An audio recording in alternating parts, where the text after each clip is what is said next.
Big TV భక్తి సమాచారం WhatsApp ఛానల్లో జాయిన్ అవ్వండి. అన్ని విశేషాలు ఎప్పటికప్పుడు తెలుసుకోండి.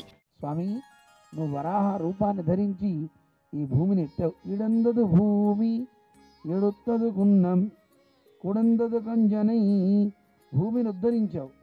అలాగే ఎడుత్తదు కున్నం, ఒక పర్వతాన్ని కూడా ఎత్తావయా.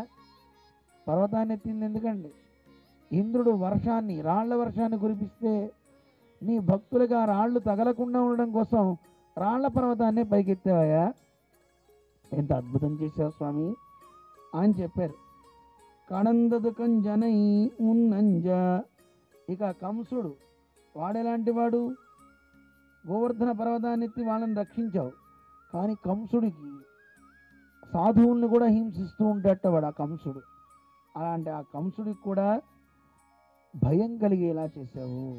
కృష్ణ, నువ్వు సామాన్యుడివా? ఇన్ని అవతారాలు ఎత్తి ఏం చేసావు నువ్వు? కిడందదவும் నీరోదమా కడలే నిన్నదவும் వేంగడమే. ఇన్ని చేసి ఏం తెలియనట్టుగా వెళ్ళి పాల సముద్రంలో పడుకున్నావు.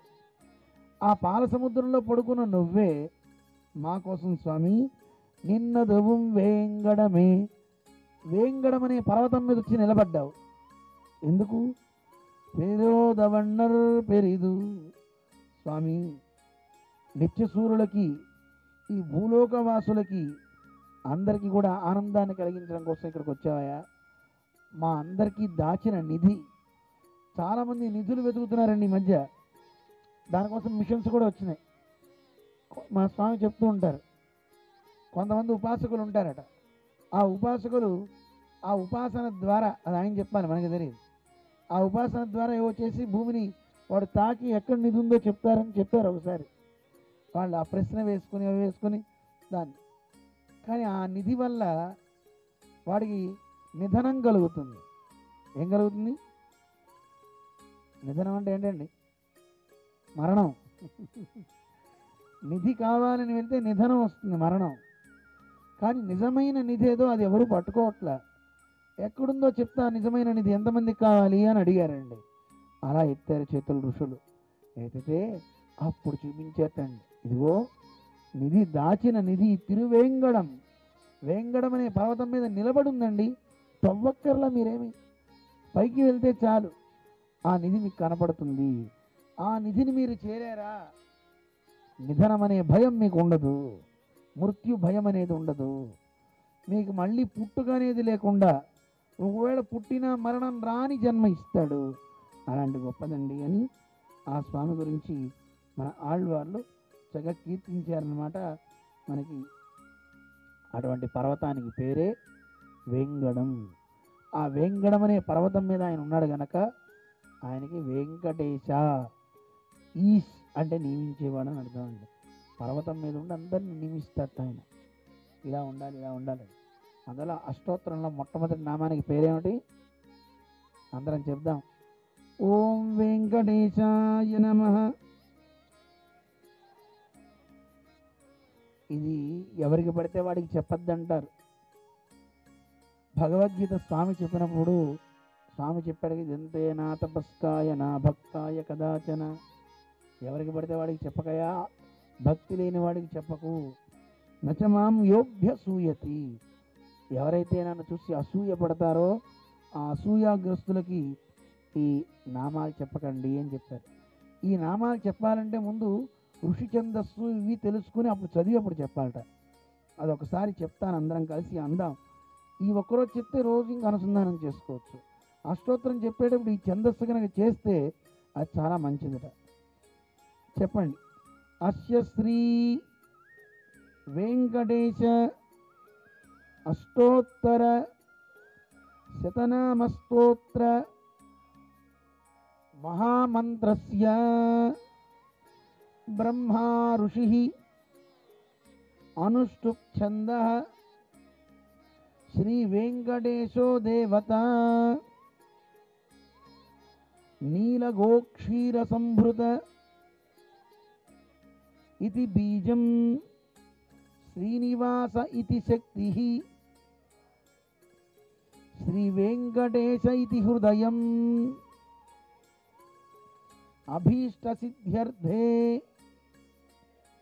జపే వినియోగ. అందరి అభీష్టాలని సిద్ధింపజేసే మంత్రం ఏంటండి ఈ అష్టోత్తరం. వెంకటేశ అష్టోత్తరం సామాన్యమైనది కాదు. ఓం వెంకటేశాయ నమః అనేది కూడా ఒక అష్టాక్షరి మంత్రం, 8 అక్షరాలు కలిగినటువంటి మంత్రం. ఎత్రాష్టాక్షర సంసిద్ధో మహాభాగో మహీయతే నత్ర సంచరిష్యంతి వ్యాధి దుర్భిక్ష తస్కరాహ. అష్టాక్షరి నారాయణ మంత్రం జపించిన వాడికి ఎలా అయితే దుర్భిక్షాలు ఉండవో అతను ఉన్న ప్రదేశంలో, అలాగే రోగాలు ఉండవో, అలాగే దొంగల భయాలు ఉండవో, అలా ఈ వెంకటేశ నామాన్ని కూడా జపిస్తే అంత గొప్ప ఫలమండి అని ఋషులు చెప్తున్నారు. వెంకటేశ అనేటటువంటి నామం చాలా గొప్పదండి అని మొట్టమొదటి నామాన్ని మనకి చెప్పారు. వేంగడమనే సంబంధం చేత స్వామి నీకు ఈ పేరు వచ్చిందయా, అలాంటి వెంకటాద్రి మీద మా కోసం నువ్వు దర్శనం ఇచ్చావు స్వామి అని చెప్తున్నారు. అలాగే వేంగడం అంటే ఇందాక చెప్పుకున్నాం కదా, సర్వ పాపాని వేం ప్రాహు. వేం అంటే అన్ని పాపాలు, అలాంటి పాపాలన్నింటినీ కట అంటే ధ్వంసం చేస్తుంది.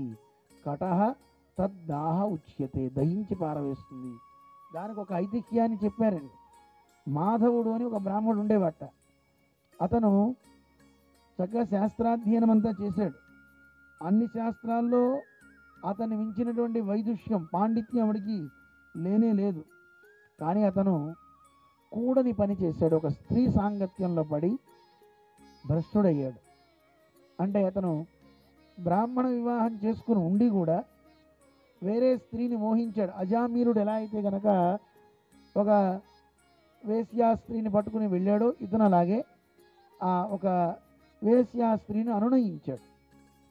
అలా అయి భ్రష్టుడైపోయి ఏ నిష్ట లేకుండా, ఆరాధన లేకుండా, ఏం లేకుండా అయిపోతే అతను పాపం అనుకున్నట్టు, అయ్యో నేను ఇలా అయిపోయానే, చాలా కాలం గడిచిపోయిందే, ఇప్పుడు ఏం చేయాలి అని తాను అనుకుని బాధపడుతుంటే అతనికి ఒక అశరీరవాణి వినిపించిందట. నాయనా, నువ్వు బాధపడుతున్నావు, నిన్ను పునీతం చేయడం కోసమే ఇదిగో ఇక్కడ ఉంది తిరుమల పర్వతం, ఆ పర్వతానికి వెళ్ళు, అధిరోహించు అన్నట్ట. ఎందుకంటే పరమాత్మ ఎవరండి? ఒక డాక్టర్ ఎలా అయితే రోగగ్రస్తును నయం చేయడానికి ఉన్నాడో, పరమాత్మ కూడా ఈ సంసారం అనే రోగం ఎవరికైతే పట్టిందో వాళ్ళ రోగం కుదర్చడానికి ఉన్న డాక్టర్ అండి. అందుకే మనం విష్ణు సహస్రనామంలో ఆయన ఏమంటాం? వేద్యో వైద్య అంటాం కదా. ఆయన భిషక్ అంటారండి. భిషక్ అంటే వైద్యుడు. భేషజం భిషక్ రెండు చెప్పారండి. మందు తానే, వైద్యుడు తానే. చూడండి ఎంత అద్భుతం. ఎక్కడైనా మందు డాక్టర్ గారి దగ్గరికి వెళ్తే డాక్టర్ వేరవుతాడు, మందు వేరిస్తాడు. కానీ పరమాత్మ డాక్టరు ఆయనే, మందు తానే. అందుకే ఏమని చెప్తున్నారు? భేషజం భిషక్. భేషజం అంటే ఔషధం తానే అవుతాడు, భిషక్ అంటే వైద్యుడు తానే అవుతాడు. అవి ఏం చేస్తాడు? రోగాన్ని కుదురుస్తాడు. అందుకని ఆ పర్వతం మీద ఉండి ఆ స్వామి ఏం చేస్తున్నాడు? ఆ పర్వతమే అసలు చేస్తుందండి, స్వామి దాకా అక్కర్లేదట. ఆ పర్వతం అంత గొప్పదండి. అటువంటి ఆ పర్వతరాజం మీదకి అధిరోహించి ఈయన అక్కడ వెళ్ళిన తర్వాత ఆ స్వామిని ప్రార్థన చేశాడు. ఆ తిరుమలలో స్వామి పుష్కరిణి నదిలోకి వెళ్ళి స్నానం చేశాడండి. పుష్కరిణి నదిగా చెప్తారు, పుష్కరిణి అని కూడా పిలుస్తారు. అటువంటి ఆ పుష్కరిణి సకల తీర్థాలకి కూడా స్వామి, అది స్వామిని అంటారు. అలాంటి గొప్ప తీర్థరాజంలో స్నానం చేయడం వల్ల అంత గొప్ప ఫలం కలిగింది. అసలు స్వామి పుష్కరిణి దాకా వెళ్ళి స్నానమే అక్కర్లేదండి. దర్శనాత్, స్పర్శనాత్, పానాత్. ఎవరైనా సరే స్వామి పుష్కరిణి స్పృశించిన, లేదు ఒకసారి స్వామి పుష్కరిణి అని నామం అన్నా, లేదు దాని పానం చేసిన చాలండి, గొప్ప ఫలాన్ని ఇస్తుంది ఆ పర్వతం అని చెప్తున్నారు. అలాంటి పర్వతాన్ని అక్కడికి వెళ్ళి ఆ పర్వతంలో ఉన్న పుష్కరంలో స్నానం చేస్తూ తన శరీరాన్ని త్యజించమని బ్రహ్మదేవుడు చెప్పేట. నువ్వు అక్కడే ఉండవా, అక్కడే చెయ్యి, దానివల్ల నీకేం కలుగుతుందో తెలిసిన మరు జన్మలో ఇక్కడే నారాయణపురంలో తొండమాన్ చక్రవర్తి యొక్క సోదరుడుగా ప్రభువుగా నువ్వు ఇక్కడ జన్మిస్తావు. సాక్షాత్ అంటే ఆకాశరాజు జన్మను నువ్వు ఎత్తావా, నీకు కుమార్తెగా పద్మావతి సాక్షాత్తు లక్ష్మీదేవి లభిస్తుంది అని చెప్పారు.